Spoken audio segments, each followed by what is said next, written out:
Hello students. आज हम लोग पढ़ेंगे सदिश बीजगणित प्रश्नावली 10.3 के शेष प्रश्नों को। पिछले वीडियोज में हम लोग 12 प्रश्नों के हल किए थे। मैं वाईपी सर, इस चैनल में आपका स्वागत है। देखें 13 नंबर का क्वेश्चन दिया हुआ है।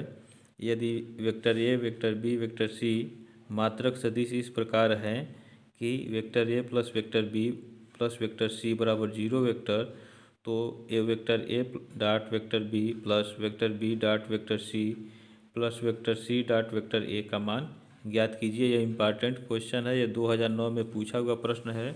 तो देखें इसका हल। तो यहाँ देखें, ये दिया हुआ है vector A, vector B, vector C, ये मात्रक सदिश है। तो यहाँ लिख लें प्रश्नानुसार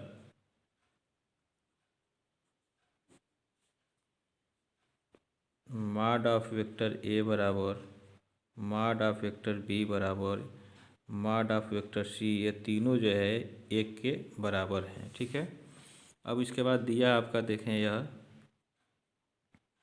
vector A plus vector B plus vector C, यह जो है 0 के बराबर दिया हुआ है। इसको समीकरण नंबर 1 मान लें। अब यहाँ लिखें समीकरण 1 में vector A plus vector B plus vector C से अदिश गुणन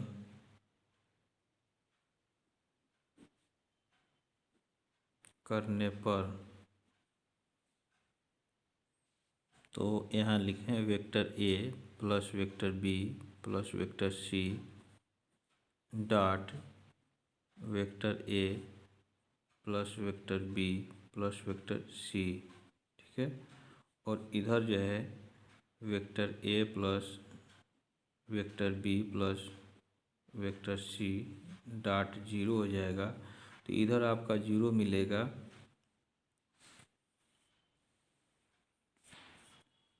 अब इसमें देखें, इसका ए का अदिश गुणन जो है इसके साथ करें तो यह हो जाएगा आपका vector A dot vector A plus vector B plus vector C. फिर बी का जो है इसके साथ करें तो प्लस वेक्टर बी, यह हो जाएगा vector A plus vector B plus vector C. ठीक है। और फिर प्लस सी के साथ जो है इसका एक अदिश गुणन करें। अब इसको उधर लिख लिया जाए। ठीक है। Vector A plus vector B और प्लस वेक्टर सी बराबर यह 0 इधर कर लें। ठीक है।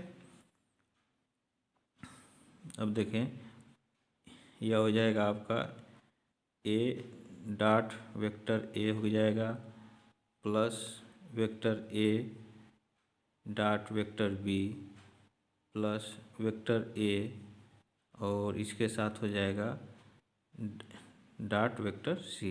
फिर इसके साथ करें B dot vector A plus B vector B dot vector B और plus vector B dot vector C. फिर यहाँ देखें C vector C dot vector A plus vector C dot vector B plus vector C और dot vector C बराबर 0। अब देखें, यह ए dot vector ए दिया हुआ है तो इसको हम लिख सकते हैं मॉड ऑफ वेक्टर ए का square plus vector A dot vector B. ठीक है। और plus vector A dot vector C. इसको हम क्रम विनिमय से हम vector A dot vector B लिख सकते हैं और यह हो जाएगा आपका plus mod of vector B, ये प्लस है, इसका स्क्वायर हो जाएगा plus vector B dot vector C plus vector C dot vector A. इसको क्रम विनिमय से वेक्टर बी डॉट वेक्टर सी कर लें और यह हो जाएगा आपका मॉड ऑफ वेक्टर सी का होल का स्क्वायर बराबर 0। तो अब देखें इस मॉड ए जो है यहाँ 1 है, तो हम यहाँ 1 लिख सकते हैं, ठीक है। Vector A dot vector B और यहाँ भी है, तो यह जो है 2 vector A dot vector B हो जाएगा, ठीक है। और यहाँ देखें vector A dot vector C क्रम विनिमय से हम इसको vector C dot vector A लिख सकते हैं। तो अब ए बी के बाद बी सी आएगा, तो यहाँ देखें यहाँ वेक्टर बी और डॉट वेक्टर सी दिया हुआ है, यहाँ भी दिया है, तो यह हो जाएगा 2 वेक्टर बी और डॉट वेक्टर सी। उसके बाद से यह इसको क्रम विनिमय से सी ए लिख सकते हैं, C vector C dot vector A, और यहाँ भी दिया है, तो यह plus 2 vector C dot vector A हो जाएगा, ठीक है। और यह बचा, तो मॉड बी की जगह हम 1 लिख सकते हैं, ठीक है। और क्या बचा, यह मॉड ऑफ सी, तो यहाँ 1 हो जाएगा बराबर 0। अब देखें यह आपका हो गया 2, इसमें से कॉमन ले लें, तो vector A dot vector B plus vector B dot vector C plus vector C dot vector A, ठीक है, प्लस यहाँ 1 2 3 हो जाएगा बराबर 0।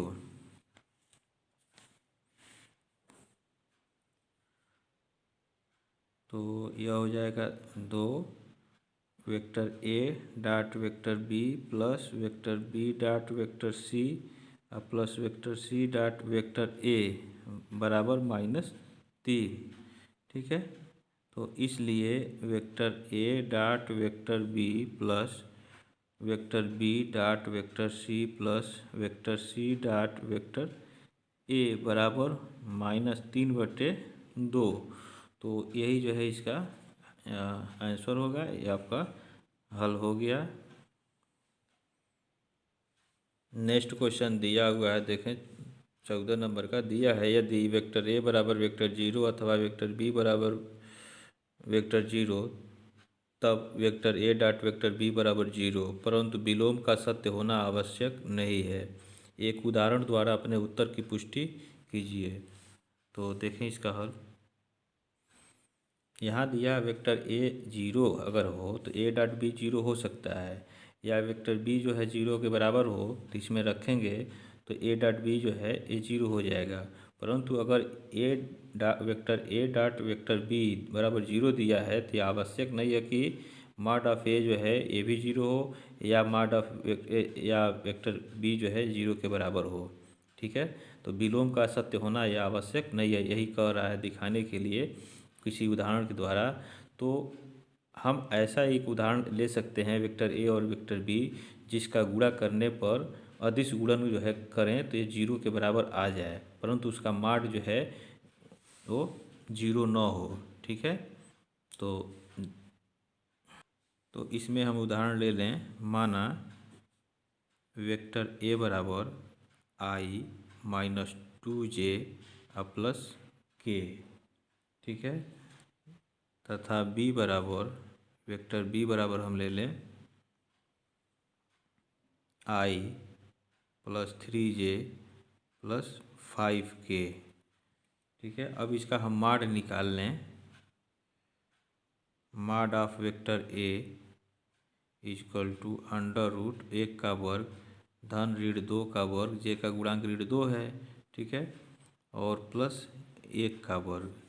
तो यह हो जाएगा आपका √1 धन 4 धन 1, तो 4 2 6 हो जाएगा, ठीक है। वेक्टर बी का मॉड निकाल लें, तथा मॉड ऑफ वेक्टर बी बराबर √i का गुणांक 1 इसका वर्ग कर दें, जे का गुणांक 3 है इसका वर्ग कर दें, और k का गुणांक 5 है इसका वर्ग कर दें। तो यह हो जाएगा 1 धन 9 धन 25, तो यह हो जाएगा आपका 35 √35, ठीक है। तो यहाँ से क्या मिल रहा है, यहाँ से इम्प्लाई दैट यह जो है वेक्टर ए जो है ए 0 के बराबर नहीं है तथा बी भी जो है 0 के बराबर नहीं है, ठीक है। अब वेक्टर ए और डॉट वेक्टर बी हम निकालें तो यहाँ मान रखें ए का i-2j प्लस के, i-2j प्लस के। बी का मान रख लें i-3j धन 5 के, i-3j धन 5 के, ठीक है। तो देखें यह हो जाएगा 1 और -6 प्लस 5, तो 6 ऋण 6 बराबर यह 0 हो जाएगा। तो vector A dot vector B बराबर 0। तो देखें यदि vector A dot vector B जो है 0 अगर होता है तो इसमें दिया है परंतु, यहाँ लिख लें परंतु vector A is not equal to 0 तथा vector B is not equal to 0, ठीक है। यदि वेक्टर कोई सदिश हम ले लेते हैं ए और बी तो उसका अदिश गुणन जो है 0 हो जाता है, परंतु वेक्टर ए और वेक्टर बी जो है 0 के बराबर नहीं होता है। यही जो है दिखाना था, तो सिद्ध हो गया। नेक्स्ट क्वेश्चन दिया है 15 नंबर का, देखें। कह रहा कि यदि किसी त्रिभुज ए बी सी के शीर्ष ए बी सी क्रमशः 1 2 3 और -1 0 0 0 1 2 हैं तो कोण ए बी सी ज्ञात कीजिए। और जहाँ दिया कोण ए बी सी सदिशों बी ए एवं वेक्टर बी सी के बीच का कोण है, ठीक है। तो देखें इसका हल। यहाँ मान लें माना ओ मूल बिंदु है, मूल बिंदु है, ठीक है। तो ओए वेक्टर ओए, इसमें देखें त्रिभुज ए बी सी का ए बिंदु दिया हुआ है तो मूल बिंदु ओ के सापेक्ष शीर्ष ए का स्थित सदिश ओए हो जाएगा वेक्टर ओए, बी का स्थित सदिश वेक्टर ओ बी और सी का जो है वेक्टर ओ सी हो जाएगा। तो यहाँ ओए जो है क्या हो जाएगा i+2j + 3k। Vector O B क्या होगा -i+0j + 0k। ओ सी क्या होगा आपका, ओ सी जो है देखें 0.i+j + 2k, ठीक है। अब इसके बाद से हम निकाल लेंगे वेक्टर, जैसे कोण ए बी सी पूछ रहा है तो हम निकाल लेंगे बी ए और बी सी, ठीक है। अब यहाँ रफली के लिए देखें, जैसे यह आपका त्रिभुज अगर है तो यह आपका बी है और यह ए है, यह सी है। तो यह कोण अगर पूछ रहा है तो हम बी ए निकालेंगे और बी सी निकालेंगे, ठीक है। यह बी सी निकाल लेंगे और बी ए निकाल लेंगे।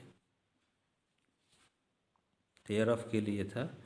तो यहाँ हम निकालें बी सी वेक्टर, इसलिए वेक्टर बी सी बराबर सी का स्थित सदिश यानी ओ सी वेक्टर ओ सी और -b का स्थित सदिश तो वेक्टर ओ बी हो जाएगा। अब ओ सी का मान यहाँ रख दें, ठीक है। यह है आपका वेक्टर ओ सी जो है ये तो 0 हो जाएगा, केवल इतना ही बचेगा j + 2k -ob, O B में जो है ये सब 0 हो जाएगा, केवल i बचेगा तो -i लिख लिए। अब यह हो जाएगा प्लस, तो i + j + 2k हो जाएगा बी सी, ठीक है। इसका माड भी निकाल लिया जाए, माड वेक्टर बी सी बराबर अंडर रूट 1 का वर्ग धन 1 का वर्ग धन k का गुणांक यहाँ 2 है तो 2 का वर्ग हो जाएगा। यह हो जाएगा 1 धन 1 धन 4 और यह हो जाएगा करली में 6।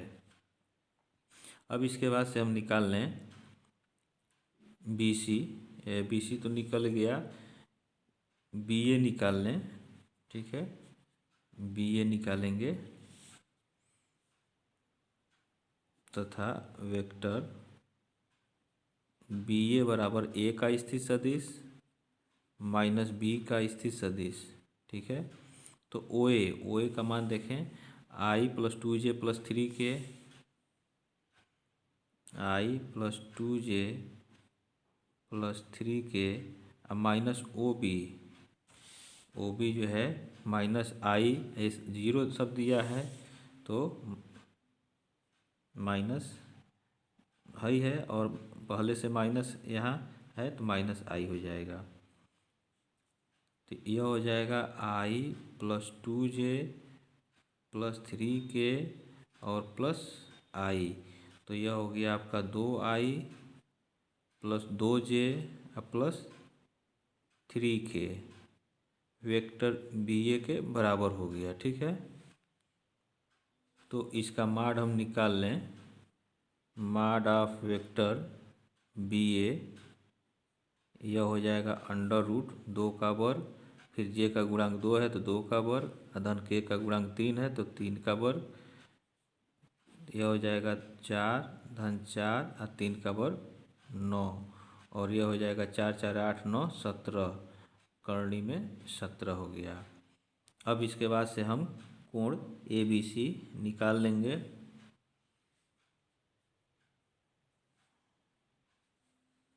अब चूँकि दोनों के बीच कोण क्या होता है, अदिश गुणन के केस में यदि दोनों के बीच जो है थीटा कोण हो तो यहाँ हो जाएगा कास। कोण ए बी सी पूछ रहा है तो ए बी सी बराबर vector B C dot vector B A और बट्टे mod of vector B C into mod of vector B A. तो यहाँ से बी सी का मान हम रख दें। देखें बी सी का मान दिया है आई प्लस जे प्लस 2k, आई प्लस जे प्लस 2k डॉट बी ए वेक्टर बी ए देखें 2i plus 2j plus 3k, 2i 2j plus 3k और बट्टे माड ऑफ वेक्टर बी सी। ठीक है, तो देखें माड ऑफ वेक्टर बी सी का मान करणी में 6 दिया हुआ है तो यहाँ करणी में 6 लिख लेंगे और गुणे माड ऑफ वेक्टर बी ए, इसका मान करणी में 17 दिया हुआ है तो करणी में 17 लिख लेंगे। तो इसका अदिश गुणन कर दें तो 2 धन 2 धन 2 3 6 अब बट्टे यह करणी में हो जाएगा 6 7 42 और 6 1 6 4 10 तो 102 हो जाएगा। तो यह हो जाएगा आपका 2 2 4 6 10 करणी में 102 बट्टे। ठीक है, और इधर आपका है कास कोण ए बी सी, इसलिए कोण ए बी सी बराबर हो जाएगा कास इनवर्स 10 बट्टे करणी में 102। ठीक है, तो यही जो है यह कोण होगा, यह आंसर हो गया, ये इसका हल हो गया। नेक्स्ट क्वेश्चन देखें। 17 दिया है 16 दर्शाइए कि बिंदु ए 1 2 7 बिंदु 2 6 3 और सी 3 10 ऋण 1 संरेख है। तो यह आपका उदाहरण 21 दिया हुआ है, उसी तरह का एक सवाल है। तो आप इसमें करेंगे क्या, आप वेक्टर ए बी निकाल लेंगे, बी सी निकालेंगे और सी ए निकालेंगे। ठीक है, ए सी निकाल लेंगे, ए सी निकाल लेंगे। तो ए बी और बी सी का योग जो है ए सी के बराबर हो जाएगा। A B plus B C का योग यदि, और इनका मान हम निकाल लेंगे, और ए सी के बराबर अगर हो जाता है तो यह संरेख होगा। ठीक है, तो यह आप जो है उदाहरण 21 की तरह से इसको कर लेंगे। देखें, ये पेज नंबर 461 पे दिया हुआ है उदाहरण 21। यह इम्पॉर्टेंट भी है। ये 3 बिंदु दिया हुआ है और कह रहा है कि ये संरेख है, ये दिखाना है, तो इसको आप देख लेंगे। नेक्स्ट क्वेश्चन 17 दिया हुआ है। देखें, कह रहा है कि दर्शाइए कि सदिश 2i माइनस जे प्लस के आई माइनस 3j माइनस 5k और 3i minus 4j minus 4k एक समकोण त्रिभुज के शीर्षों की रचना करते हैं। तो देखें इसका हल। यहाँ माना ओ मूल बिंदु है। ठीक है, इसलिए अब देखें शीर्ष ए का इस सदिश जो है वेक्टर ओ ए हो जाएगा, और इसको लिखेंगे 2i माइनस जे प्लस के। ठीक है, और इसी तरह से बी का स्थित सदिश जो है वेक्टर ओ बी हो जाएगा, और यह हो जाएगा i माइनस 3j और माइनस 5k।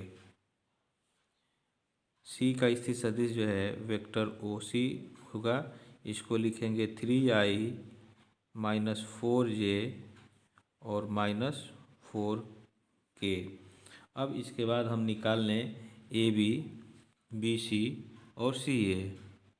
तो ए बी हम निकालें, वेक्टर ए बी बराबर होगा बी का स्थित सदिश तो ओ बी हो जाएगा, माइनस ए का स्थित सदिश वेक्टर ओ ए हो जाएगा।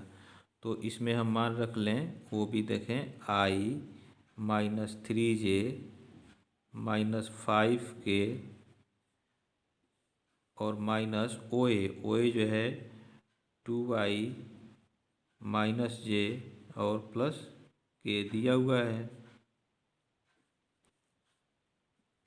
आई माइनस 3j और माइनस 5k, ब्रैकेट तोड़ दें तो अंदर का चिन्ह बदल जाएगा, तो 2i और प्लस जे और माइनस के। ठीक है, तो अब देखें यह क्या हो जाएगा, यह माइनस आई हो गया और 3 में से 1 निकल गया 2, माइनस 2 जे हो गया और 5 1 6 ऋण 6k हो गया vector A B. B C निकाल लें, वेक्टर बी सी, तो सी का स्थित सदिश वो वेक्टर ओ सी माइनस बी का स्थित सदिश वेक्टर ओ बी। तो वेक्टर ओ सी जो होगा, यहाँ 3j minus 4j minus 4k है, तो यहाँ लिख लें 3i माइनस 4j और minus 4k minus O B देखें i minus 3j minus 5k, i minus 3j और minus 5k, 3i minus 4j minus 4k, bracket तोड़ दें तो माइनस i प्लस 3j और प्लस 5k। यह हो जाएगा, 3 में से 1 निकल गया 2i और ऋण जे हो जाएगा, 4 में से 3 निकल जाएगा, और यहाँ जो है 5 में से 4 निकलेगा धन के हो जाएगा। यह हो गया आपका वेक्टर बी सी ए निकाल लें तथा वेक्टर सी ए बराबर हो जाएगा ए का स्थित सदिश माइनस सी का स्थित सदिश वेक्टर ओ सी। तो ओ ए का मान यहाँ से रखें, ओ ए का मान जो है 2i माइनस जे प्लस के है, 2i माइनस जे प्लस के और माइनस ओ सी का मान देखें 3i माइनस जे 4j या माइनस 4k। तो यहाँ रख लें ओ सी बराबर ओ सी का मान 3i माइनस 4j और माइनस 4k। तो यह हो जाएगा माइनस i और -5j और -3k हो जाएगा। यह हो गया वेक्टर CA। अब देखें ये तीन जो है तीनों शीर्षों के सदिश निकल गए हैं। तो अब किसी दो का अदिश गुणन अगर 0 हो जाए तो वह त्रिभुज समकोण हो जाएगा। तो AB डॉट BC अगर करते हैं, देखें यहाँ जो है BC है, तो रफली के लिए देख लें, यहाँ AB जो है I है, -I -2j -6k है, और BC जो यहाँ दिया देखें दिया हुआ है, तो -2 +2 कट गया 0 हो जाएगा। यहाँ -6 आ जा रहा है तो 0 नहीं हो रहा है। ठीक है, अब BC और CA को देख लें। देखें यह आपका BC है और यह CA है, तो इसका अदिश गुणन करें तो -2i, ठीक, और -5 हो जाएगा, -3 हो जाएगा। तो -3 और -2 -5 हो गया, -5 मिलकर के 0 हो जाएगा। तो इसी का अदिश गुणन 0 होगा। तो यहाँ निकालें BC डॉट CA वेक्टर, इसका मान हम निकालें तो BC का मान यहाँ रख दें 2i -j +k, और डॉट CA का मान यहाँ रख दें -i -5j और -3k। तो इसका अदिश गुणन हम करते हैं तो क्या मिलेगा, देखें -2 और +5 हो जाएगा, और +1 और -3, तो यह -3 हो गया।